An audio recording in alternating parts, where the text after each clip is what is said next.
How many discounts does USAA Auto Insurance offer? Too many to say here.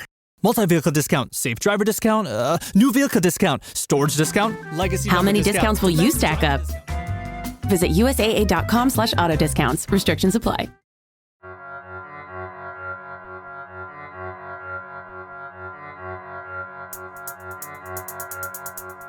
Hey, Drilled listeners. For the last several months, I have been co-hosting the new season of Scene on Radio, focused on the climate crisis. This season is called The Repair, and we trace the roots of the climate crisis way back in history, all the way up to current efforts to obstruct climate action. Then we look at how the climate crisis is playing out in the global south, including in Indonesia, Bangladesh, and Nigeria, and how one oil-rich country, Scotland, is taking specific steps to transition away from fossil fuels. We end with 3 episodes that look at what might be done about it all.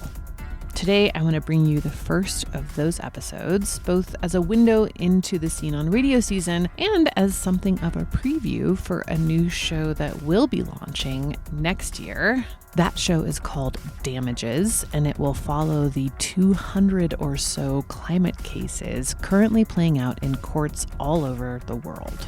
This episode, Pachamama, focuses on the rights of nature movement, a global push to integrate Indigenous approaches to nature and justice into Western legal systems by effectively giving ecosystems rights. We've talked about this in previous episodes on Drilled, and this is a deeper dive. Since this episode was released, the Constitutional Court in Ecuador, that country's equivalent to the U.S. Supreme Court, has handed down a major ruling in favor of a cloud forest, Los Cedros, protecting it from mining. The entirety of Scene on Radio Season 5 is out now, and I really encourage you to go listen to the whole thing. If you're new to that show, the 3 seasons that come before this one are also an excellent setup for a season about the climate crisis. John Bwin and his 2 previous co-hosts, Chendrai Kumanika and Celeste Headley, have done just amazing, really, really excellent work over there. I was a big fan way before I got the chance to actually work with them. So go check that out. And in the meantime, here is Scene on Radio Season 5, Episode 9, Pachamama.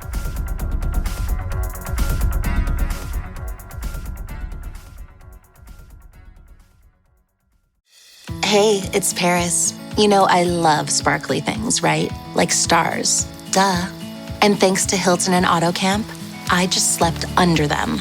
Picture me serving looks by the fire outside my luxurious Airstream, making s'mores with the kids, while a national park is our backdrop.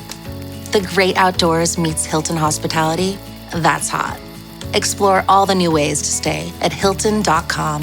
Hilton for the stay. It's summer. Time to enjoy long days, lazy nights, and great food. Because Uber Eats has deals all summer long. So, when hunger strikes, don't sweat it. Delicious deals are just a tap away on Uber Eats. Enjoy all your favorite grocery items delivered straight to you. Get ice cream, soda, and snacks from your favorite stores like Wegmans and CVS and make the most of every moment. Now that sounds like a good summer. Order now on Uber Eats. Terms apply. Product availability varies by region. See app for details. Amy, are you some kind of tree hugger? John, you say that like it's an accusation. Well, yes, it is, because, in a culture that has normalized tragic estrangement from the rest of the natural world, it is, we all know, ridiculous to have feelings about non-human life for its own sake. Yeah. I really think the environmental movement has kind of overcorrected on this front. So for a really long time, it was focused pretty much only on nature to the exclusion of humans, which made it really tough to tie climate into other social justice issues. And that was a big problem. But now I feel like even the climate movement has swung the other way, partly as a reaction to this sort of tree hugger criticism from the right. And I don't think that's great either. I think, we should and could fight for both because we're all connected. Yeah. So, I actually live in a forest and I don't go hug the trees in it, but I do love a good primal forest scream. I'd like to witness that. And actually, I think that reinforcing our connection to the rest of the natural world is not just not bad. It's actually pretty critical to human well-being. I asked Indigenous activist and attorney Tara Hauska about this recently, and I really loved her answer, so I'm going to play it for you here. I think the climate movement does itself a huge disservice by even trying to condition themselves or allow their conditioning to continue that we are somehow separate from nature, that nature can be summed up in statistical data and analysis, and that we are hard-nosed, here's the solutions, right? And then you look at the little pieces like land defenders that are all over the globe. These are people that are in direct community with nature that are not necessarily speaking the language of, the statistical cold, hard 1.5 degrees or whatever, right? Because it's all around us and we are still in community with relatives. It's a completely different understanding of nature. It's not a place to visit. It's a place that's all around you all the time, including with yourself. Your body is made of the earth, right? That's understood. So, John, how about you? Any tree hugging in your life? Well, I've hugged a few trees in my time. Usually it's more of a kind of laying on of hands, kind of hands on bark and sort of a greeting. Hey there, oak. What's up, beech? Hello, Ms. Sycamore. I do have a low-key thing going with trees and moss and the wind and water running over rocks. Should I cue that sound here, by the way? Yeah.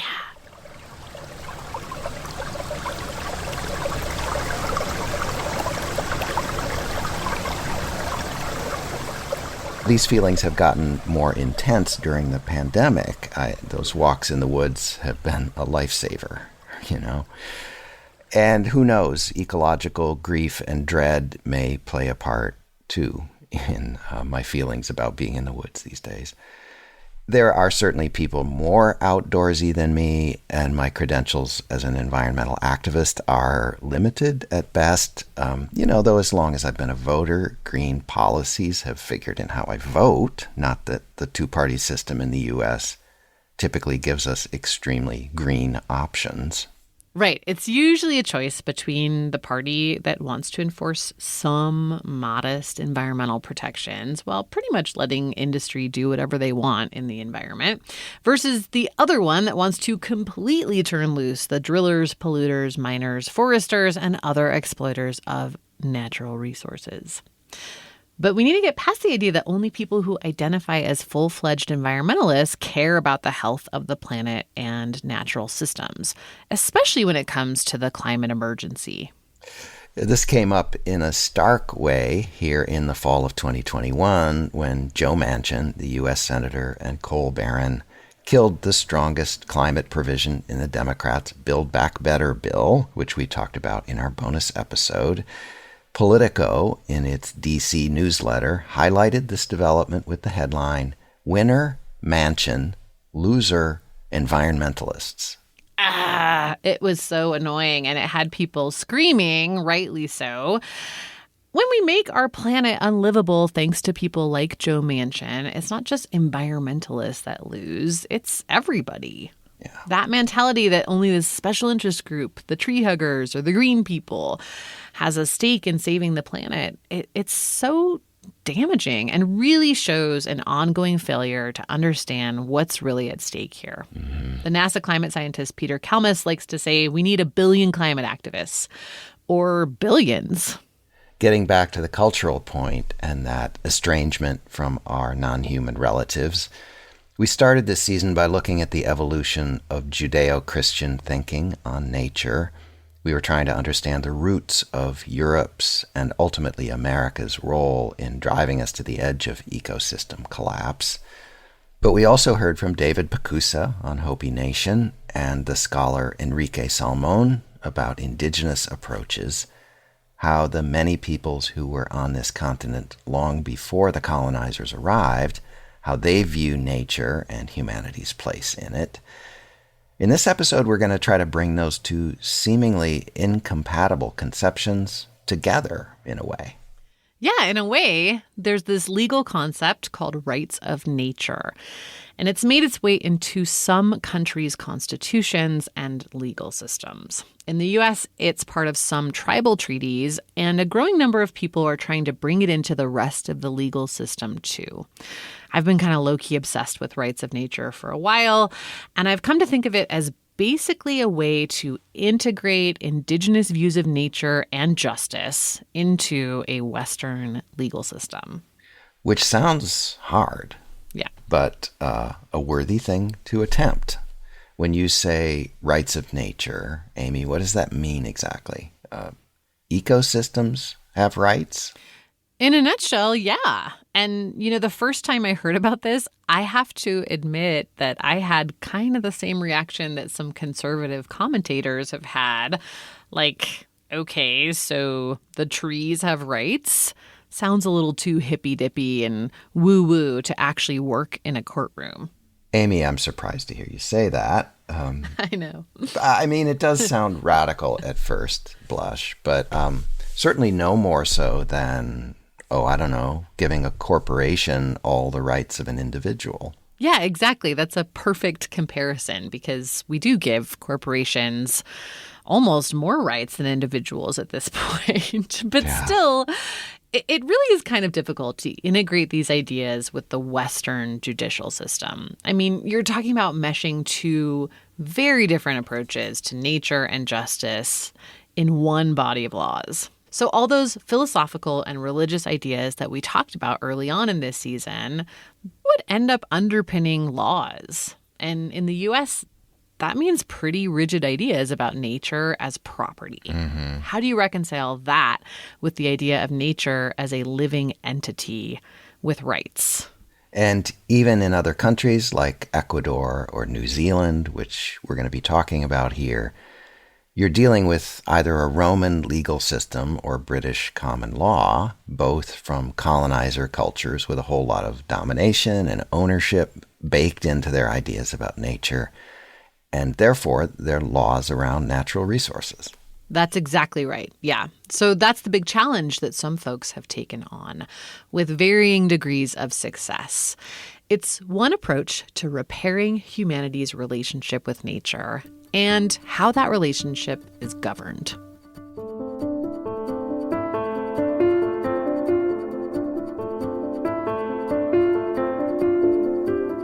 From the Center for Documentary Studies at Duke University, this is Scene on Radio Season 5, The Repair, Episode 9.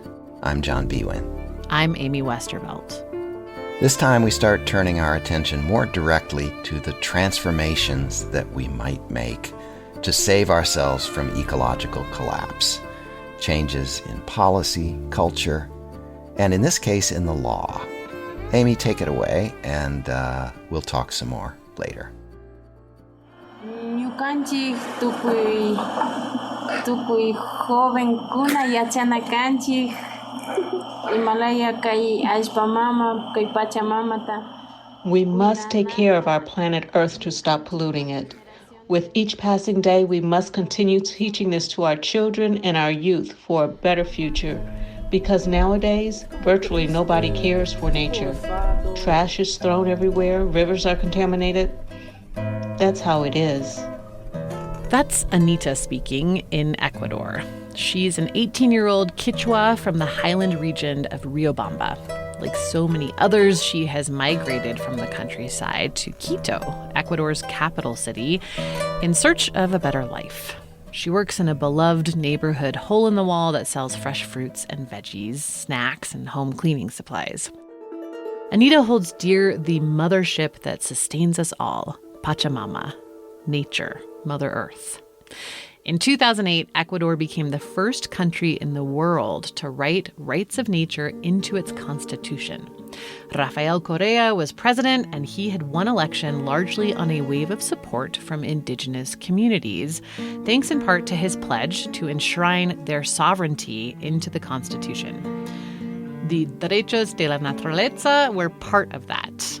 framed around an indigenous Quechua concept, harmonious living with oneself, your community, and the natural world. The country sought to prioritize nature over the sanctity of private property.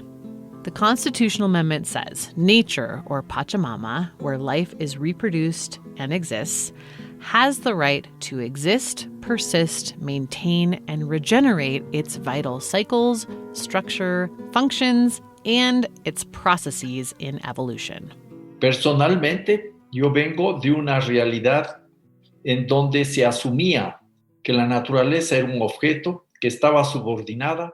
This is Alberto Acosta. He's mixed white and indigenous, and he's an economist and the former Minister of Energy and Mining for Ecuador. And he chaired the Constitutional Committee that wrote that Rights of Nature Amendment into the Constitution in 2008.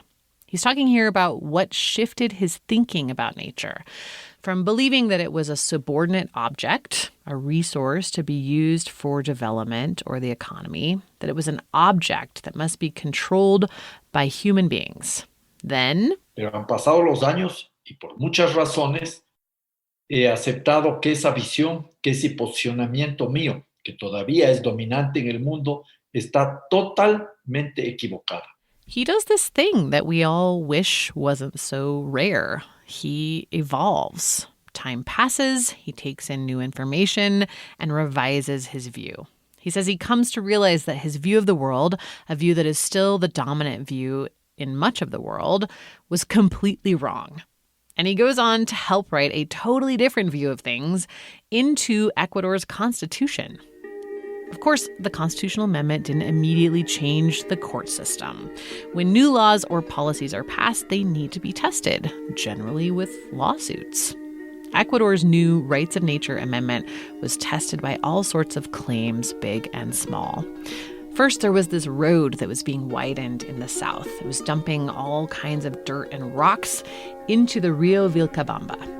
Two foreign activists who happened to live nearby filed a case on behalf of the river in 2009, and a judge ruled in favor of nature in 2010. They required the company building the road to submit to the court a remediation plan, environmental impact report, and all the required environmental permits before it could continue. Score 1 for nature. Also in 2010, a much bigger challenge, really testing the power and jurisdiction of this new law. Environmentalist organizations from 5 countries filed a complaint on November the 26th against British Petroleum, BP, for the spill of over 5 million oil barrels and the environmental damage linked to that spill in the Gulf of Mexico. The complaint was filed before an Ecuador's court because this is the only country that recognizes nature as a subject and protects its rights in its constitution.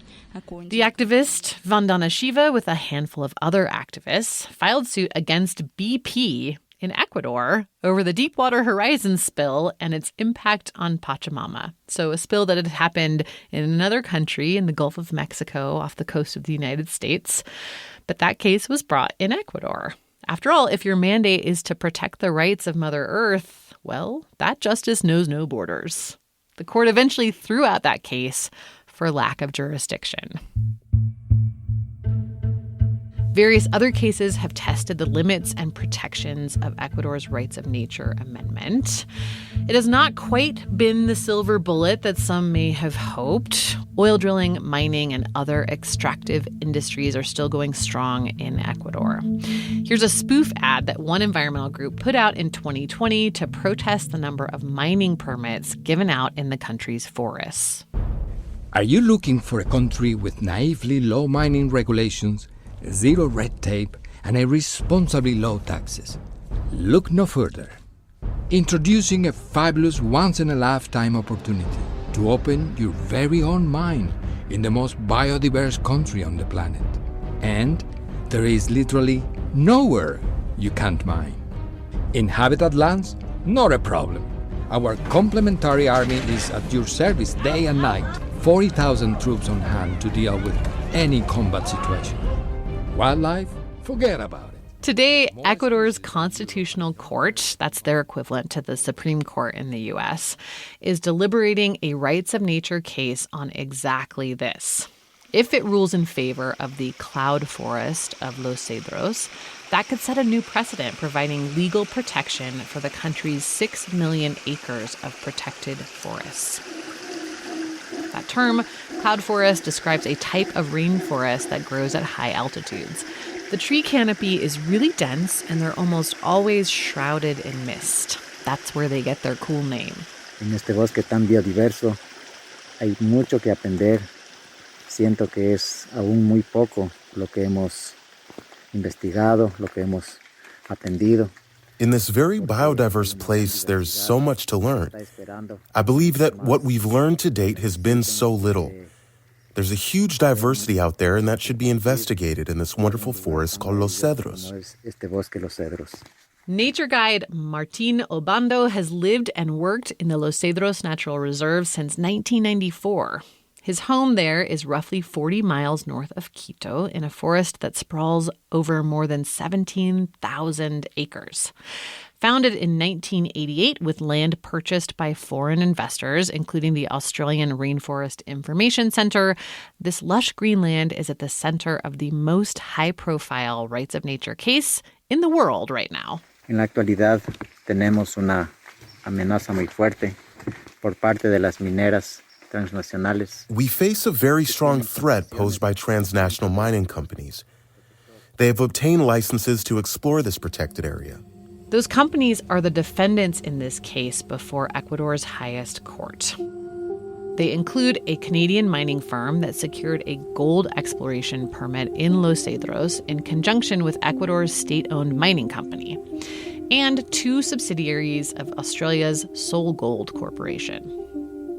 If the court rules in their favor, mining could take place in at least 68% of the Los Cedros Nature Reserve.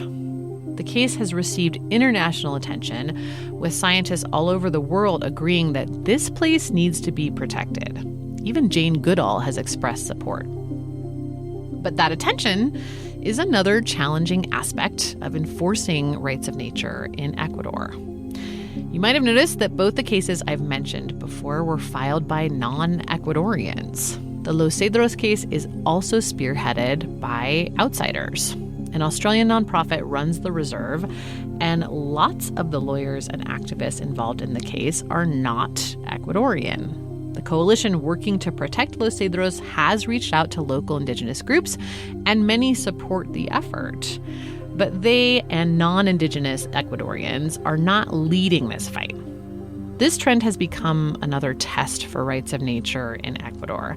When you have the world's strongest law protecting nature, how do you avoid becoming the world's testing ground for a legal theory?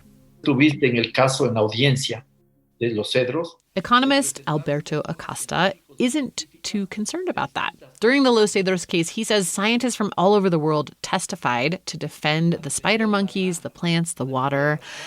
And it was great. Magnificent, even. Magnífico. He's more concerned with a different problem. Pero me hago las preguntas. Seguimos defendiendo solo situaciones aisladas. ¿Ya? We continue to defend isolated situations, he says. This wonderful protected forest of Los Cedros. But why not all the woods? ¿Y por qué no todos los bosques? Why not all the woods and all the moors? Why not all the water sources already? ¿Por qué no todas las fuentes de agua? ¿Ya? For Acosta, protecting entire ecosystems would be more in keeping with the original intention of rights of nature, not just one case at a time. But there's that problem of shoehorning this very different view of nature into a Western court system. The courts in Ecuador, like those in the U.S., work case by case. It's hard to say, forget specifics, let's litigate how we treat forests in general.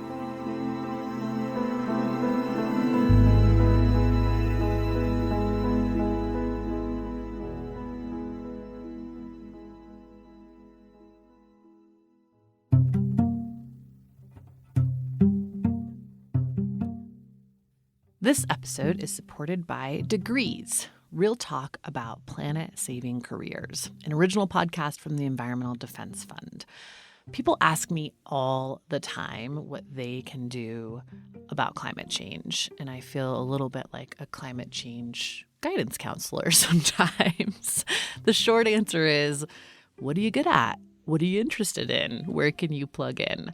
What I like about Degrees is that it helps people figure out how they could maybe use their job to make an impact. Degrees features candid conversations and takeaways from today's most inspiring climate change makers. Each episode tells a story of how one inspiring change maker found their climate career and how you can too. There's a new season out now, season 3, and it's all about how no matter the industry, you can find a planet-saving job.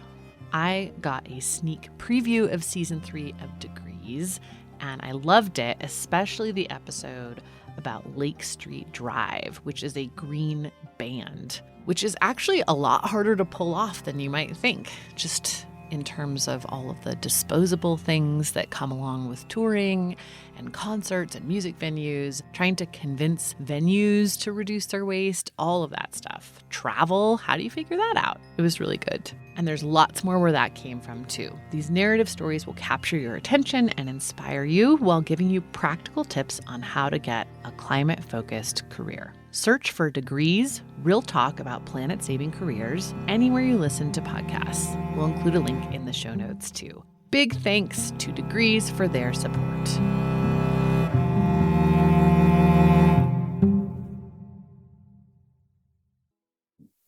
One of the key witnesses for me, he described it in our language as Turuwera is my mother and my father.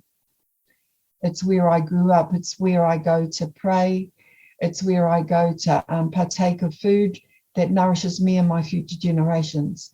So for you to suggest that you can own my mother and my father is completely antithetical to our ideology or our relationships to that environment. This is Annette Sykes, a Rotorua activist and lawyer in New Zealand.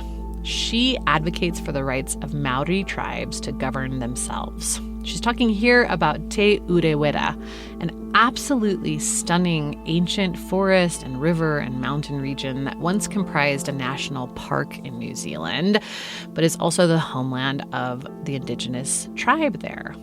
Now, this area is a legal entity. The Te Urewera approach solved the problem that Acosta mentioned, our inability to fit nature into a human legal system focused on individuals.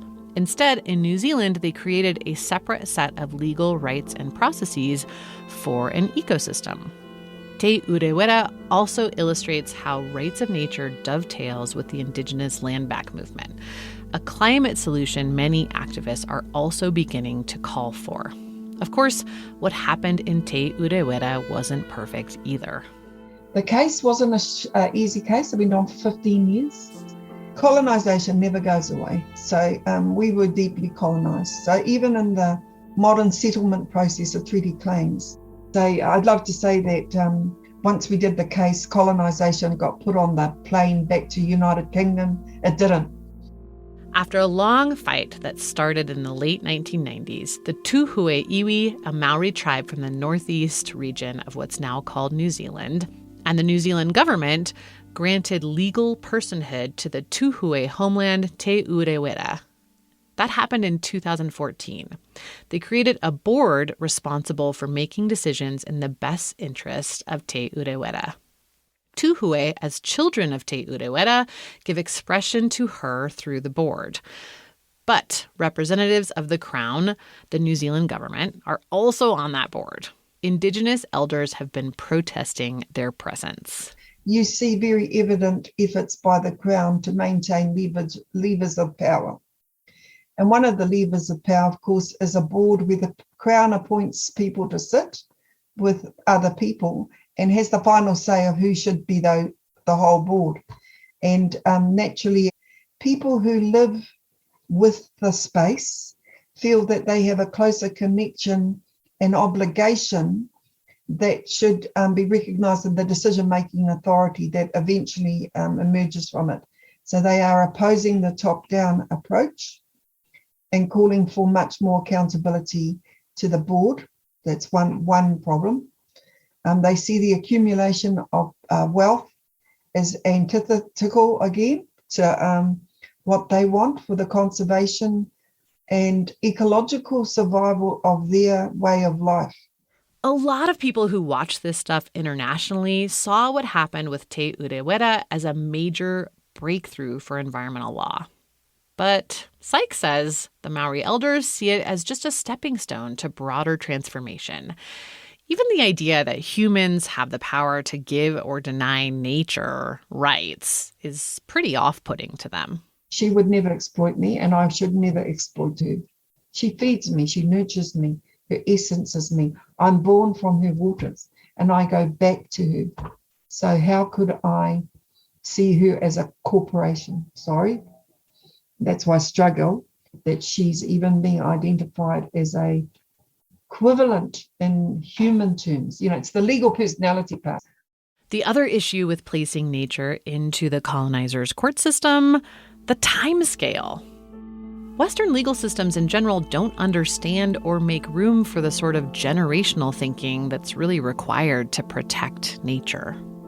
You know, it's not, the statute of limitations isn't 6 years or 12 years. The statute of obligation is to the next generation at a minimum, if not till 7 generations, because you have to be able to think beyond the 30 years. So, you know, that's the conflict. I don't know how we're going to resolve it, but I'd love to see, can I say, it's climate change is also a trigger in our country. It really is changing behaviours. And we can't be complacent. And I think that's also one of the wonderful things about the Act itself. There is the ability, you know, so I'm not all doom and gloom about it. There is the ability for strategic thinking to ensure that our obligations to the world climate change measures can be influenced by this being an exemplar of what we can do as a nation.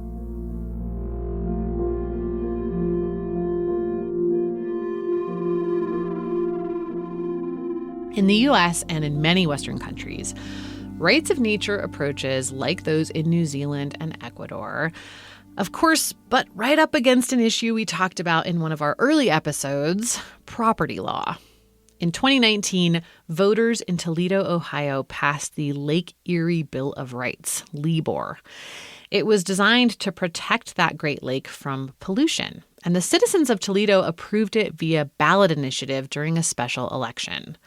But pro-property rights people, and especially the fossil fuel industry, lost their damn minds. A lawsuit has been filed against the Lake Erie Bill of Rights not even a day after it passed. A farm in Wood County filed it in federal court this morning in Toledo. And while this is one very brave farmer taking action, how this ultimately is decided will have implications for farmers, not just in Ohio, but across the nation. They can't extraterritorially start dictating to the rest of the Lake Erie Basin, which includes not only much of Ohio, but parts of 4 other states and Canada. You know, this is aspirational hippie language. Let's fix the earth without saying how. But according to the environmentalists, we haven't moved fast enough for them. Apparently in 2 years, we should solve all of the lake's problems. Lake Erie now has rights. National Review.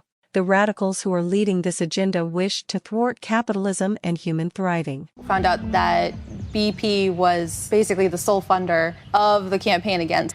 This is from the documentary Invisible Hand about the Toledo fight and some other similar fights elsewhere in the country.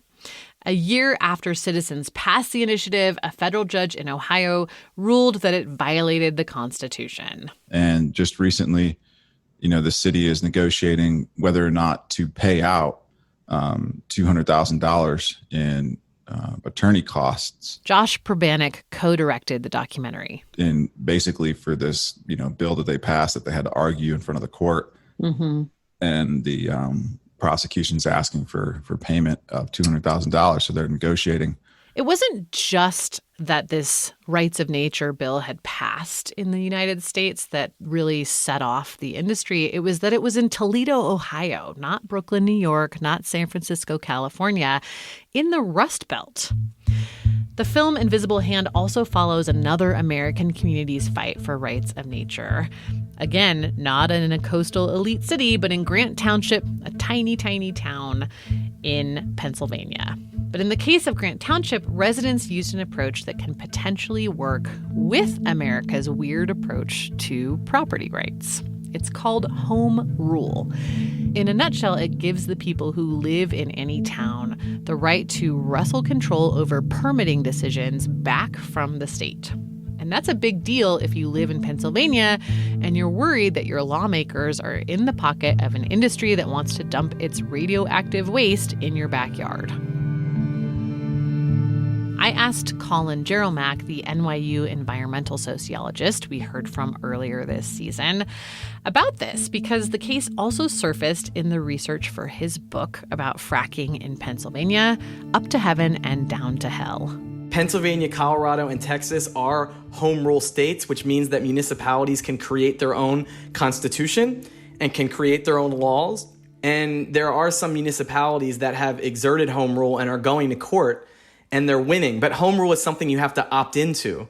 And so I think, getting municipalities interested to create their own home rule charters, I don't know that it would lead to a huge blossoming in absolute bans. I think in some places it would lead to a ban.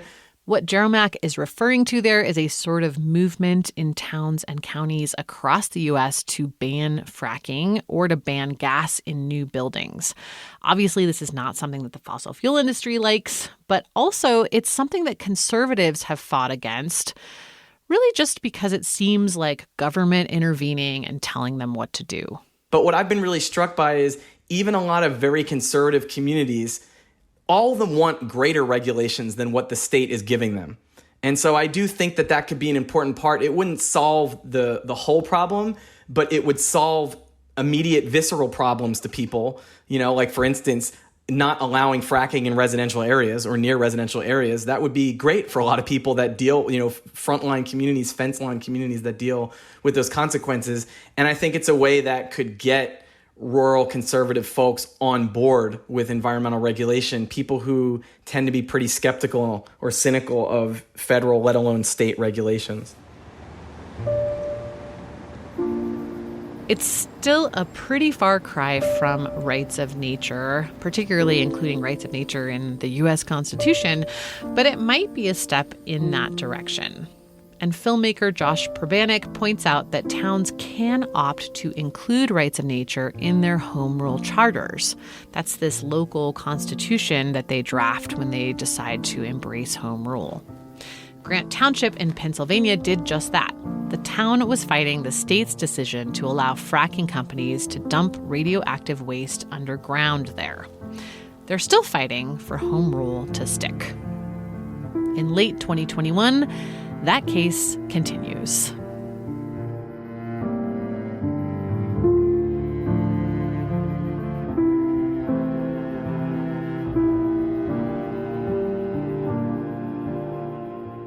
In the meantime, John, Indigenous rights of nature cases are happening in the U.S. too.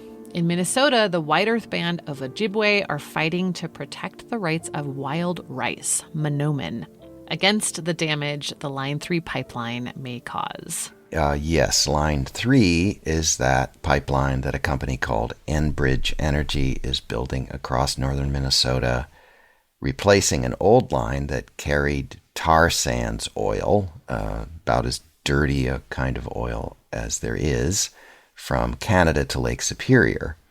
Ojibwe and other Indigenous people have led protests against it.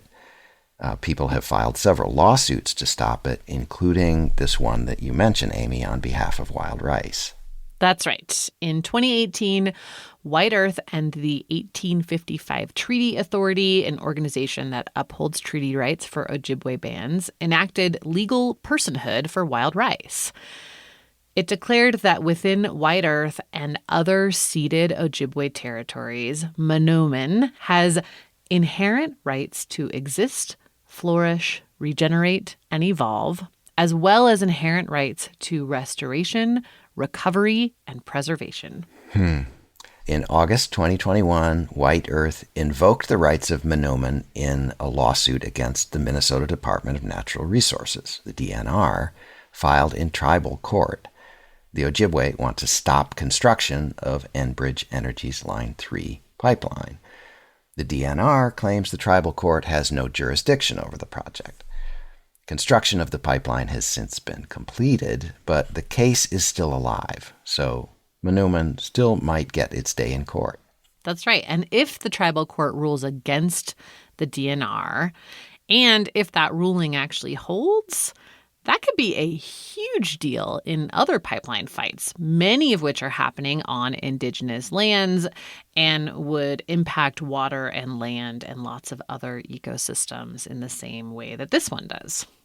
This reminds me of how Annette Sykes in New Zealand really connects rights of nature to the broader indigenous sovereignty and land back movements. Like, she talks about this Te Urewera win that all these advocates all over the world point to as a huge success, as really more of a step on the pathway to sovereignty and just giving land back to indigenous people. So the pathway to giving the land back to the tribe and budding out, in other words. Yeah, that's right. And you can see how that would make sense for the Lakota at Standing Rock and the Ojibwe in Minnesota, too. Because, again, it is hard to just mash these two very different justice systems together. And do we really need to force the indigenous system into the colonizer court system, or can we just give them real sovereignty? But there's another way people are trying to tackle this, right? In Guyana, Brazil, Australia, and some other places? That's right. So way back in 1972, at the very first International Summit on the Environment in Stockholm, advocates talked about environmental rights. And instead of talking about them as rights of nature, they talked about a human right to a healthy environment. That idea didn't really go anywhere for a while, but in 1994, Costa Rica wrote it into its constitution. And today there are 110 countries that guarantee humans the right to a healthy environment in their constitution. And in quite a few of those countries, lawyers are starting to use those amendments to try to legally force governments to stop permitting fossil fuel extraction. That is fascinating, and given that it's kind of a novel idea to me, let me guess, the U.S. is not one of those countries that has done this. Yeah, sadly, the U.S. is as behind on this as it is on human rights in general. But the United Nations Rights Council, just in October 2021, declared access to a healthy environment a human right. So that's a pretty big deal. And you've been following a case in Guyana, right? Another country in northern South America where a constitutional right to a healthy environment has come into play. That's right. It's super interesting. So ExxonMobil is starting a massive offshore deep water drilling project off the coast of Guyana.